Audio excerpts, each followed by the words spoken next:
नमस्कार, आप सभी का स्वागत है मेरे इस नए चैनल पे। आज मैं 10 महत्वपूर्ण प्रश्न लेके आया हूं जो कि एसएससी, रेलवे सहित सभी एग्जामों के लिए अत्यंत महत्वपूर्ण साबित होने वाले हैं। तो आइए हम पहले प्रश्न की तरफ बढ़ते हैं। पहला प्रश्न क्या दिया हुआ है उसके विषय में हम चर्चा करते हैं। मैनहोल की सफाई के लिए रोबोटिक्स तकनीक का उपयोग करने वाला कौन सा राज्य पहला राज्य बन गया है? तो वो कौन सा राज्य बन गया है? वो केरला। यानी केरला में पहली बार जो है वो रोबोट के माध्यम से मैनहोल की सफाई की जाएगी। आइए हम आपको दिखाते हैं किस प्रकार से हेडलाइंस में दिया हुआ है। Kerala to become the first state to use the robotics tech extensively for the manhole cleaning. ठीक है, ये कैसे होती है ये आपको दिखाना चाहेंगे। यहाँ पे ऐसे आदमी हैं और ये जो है मैन होल की सफाई कर रहे हैं। ऐसा मैन होल जो आप देख रहे हैं इसकी सफाई जो है वो कर रहे हैं एक रोबोट के माध्यम से। पहले इसकी सफाई जो है इंसानों के द्वारा होती थी, जो कि एक दयनीय अवस्था थी, जिसके कारण जो है उसमें घुसना पड़ता था और गंदगी का सामना करना पड़ता था, जो कि रोबोट के माध्यम से अब इसकी आसानी हो रही है। ठीक है, तो आइए हम दिखाते हैं आपको अगला कि ये रोबोट कैसा दिखने में दिखता है। तो बिल्कुल ऐसा दिखता है रोबोट और इसी के माध्यम से जो है सफाई की जाएगी। ठीक है, और पहला राज्य कौन बन चुका है? केरला, जो कि रोबोट के माध्यम से मैनहोल की सफाई करेगा। तो आइए इसी के साथ हम दूसरे प्रश्न की तरफ बढ़ते हैं। दूसरा प्रश्न क्या दिया हुआ है? एफएटीएफ ने यूक्रेन विवाद के कारण किस देश की सदस्यता निलंबित की? तो किस देश की सदस्यता निलंबित की? तो की है रसिया की, क्योंकि रसिया और यूक्रेन वॉर अभी भी चल रहा है। इसी कारणवश जो है एफएटीएफ ने एक्शन लिया। और कुल इसमें मेंबर कितने होते हैं आपको बताना चाहेंगे। ये कब जो है शुरू हुआ और इसका हेडक्वार्टर कहाँ है और इसका प्रेसिडेंट कौन है? तो हम सीधे आपको पहले बताना चाहेंगे ये कब शुरू हुआ, प्रारंभ हुआ। ये जो है 1989 में जो G7 की मीटिंग के माध्यम से ही जो है इसका गठन किया गया। उसके बाद जो है इसका हेडक्वार्टर कहाँ है? पेरिस में है।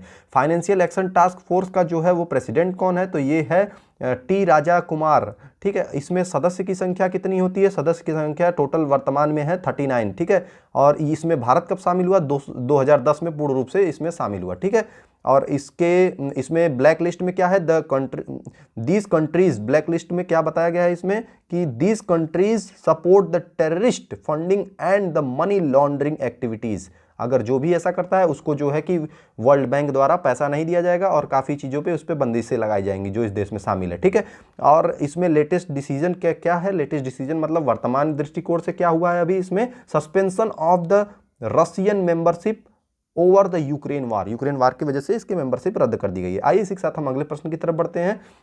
अगला प्रश्न भी उसी तरह महत्वपूर्ण है जिस तरीके से पिछला प्रश्न था। 902 मिलियन में हेनेकेन में हिस्सेदारी किसने खरीदी? तो ये किसने खरीदी? ये खरीदी है बिल गेट्स ने। बिल गेट्स कौन है? माइक्रोसॉफ्ट के मालिक। ठीक है, और 902 मिलियन, आप हेनेकेन समझ रहे होंगे ये क्या है? ये एक बियर की कंपनी है। ठीक है, बियर यानी दारू की कंपनी है ये। ठीक है, इसको किसने खरीदा? इसका शेयर तो खरीदा है बिल गेट्स ने। कौन इनसे नहीं परिचित है? सभी लोग इनका चेहरा देख के समझ सकते हैं। यही है हेनेकेन दारू की बोतल, जो कि आप देख सकते हैं बियर की बोतल है, जो कि इसमें शेयर किसने खरीदा है? बिल गेट्स ने। ये पेपर के दृष्टिकोण से भी महत्वपूर्ण इसलिए साबित हो जाता है क्योंकि ये माइक्रोसॉफ्ट के मालिक ने खरीदी है इस कारणवश, जो कि दुनिया का सबसे अमीर आदमी रह चुका है काफ़ी दिनों तक। ठीक है, तो आइए इसी के साथ हम अगले प्रश्न की तरफ बढ़ते हैं। अगला प्रश्न क्या दिया हुआ है? आरबीआई ने कितने सहकारी बैंकों पर प्रतिबंध लगाया? तो कितने सहकारी बैंकों पर प्रतिबंध लगाया? तो टोटल पांच सहकारी बैंकों पर जो है उसने आरबीआई ने प्रतिबंध लगाया। ठीक है, देख सकते हैं आरबीआई ने कितने बैंकों पर लगाया है? 5 बैंकों पर जो है प्रतिबंध लगाया है। तो और अगले प्रश्न की तरफ बढ़ते हैं। अगला प्रश्न क्या दिया हुआ है? हाल ही में किस मोबाइल कंपनी ने अपना लोगो बदला है? नोकिया ने बदला है। किसने बदला है? नोकिया ने बदला है। नोकिया। अब ये देखने में कैसा प्रतीत होता है ये आप देख के शायद अचंभित हो जाए। इसका लोगो एकदम ऐसा दिखने में लगता है। ये न एन दिखाई दे रहा है, न ओ दिखाई दे रहा है, न के दिखाई दे रहा है, न आई, न ए। वैसे उनकी चॉइस है, शायद इससे अट्रैक्टिव बनाना वो चाहते हो, इसी कारणवश जो है उन्होंने अपना लोगो चेंज किया है। ठीक है, आइए इसी के साथ हम अगले प्रश्न की तरफ बढ़ते हैं। भारतीय वायुसेना मार्च 2023 में किस देश में कोबरा योद्धा 2023 नामक बहुराष्ट्र अभ्यास में भाग ले रही है? तो किस देश के साथ?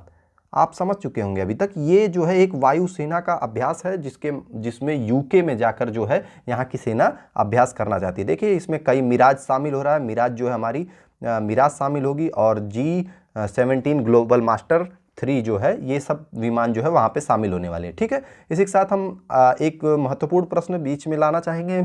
मेड काउ डिजीज़ जो है इस वक्त बहुत ही चर्चे में है और चर्चा का विषय बनी हुई है, क्योंकि जो है इसकी वजह से काफ़ी ब्राज़ील सहित काफ़ी देशों में जो है जो लोग कह रहे हैं पागल गायों की वजह से जो है इसका बीफ का जो है खाने की वजह से इंसान में भी ये बीमारी फैल रही है। तो ये कहाँ तक सत्य है, इसकी अभी जांच चल रही है, तो देखा जाएगा। ये वर्ल्ड हेल्थ ऑर्गेनाइजेशन के द्वारा जो है इसकी कितनी पुष्टि की जाएगी, उसी के साथ ये पता लग पाएगा। ठीक है, अगले प्रश्न की तरफ हम बढ़ते हैं।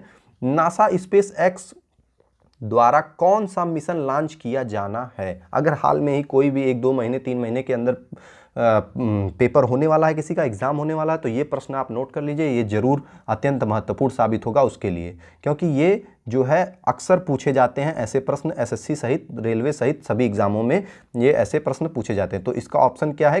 क्रू 6 जो है ऑप्शन बी बिल्कुल सही जवाब है। क्रू 6 जो है वही लॉन्च हो रहा है। ठीक है, ये नासा है, नासा 2 मार्च को जो है इसमें अवेलेबल होगा। क्रू 6 जो है इसको लॉन्च किया गया। ठीक है, देखिए स्पेस जो है इस स्पेस सेंटर के माध्यम से जो है इसको लॉन्च किया गया है। इसमें कौन कौन है? यूएस के 2 एस्ट्रोनॉट हैं, रसिया के 1 एस्ट्रोनॉट है और यूएई के 1 एस्ट्रोनॉट है। देखिए यहाँ पे जो है दिया हुआ है उनकी संख्या कितनी कितनी है। इसी के साथ धन्यवाद दोस्तों, आप इसी तरह हमारा साथ बनाए रखिएगा। हम रोजाना ऐसे ही करंट अफेयर आपके बीच लेके आते रहेंगे। धन्यवाद दोस्तों, आपका दिन शुभ हो।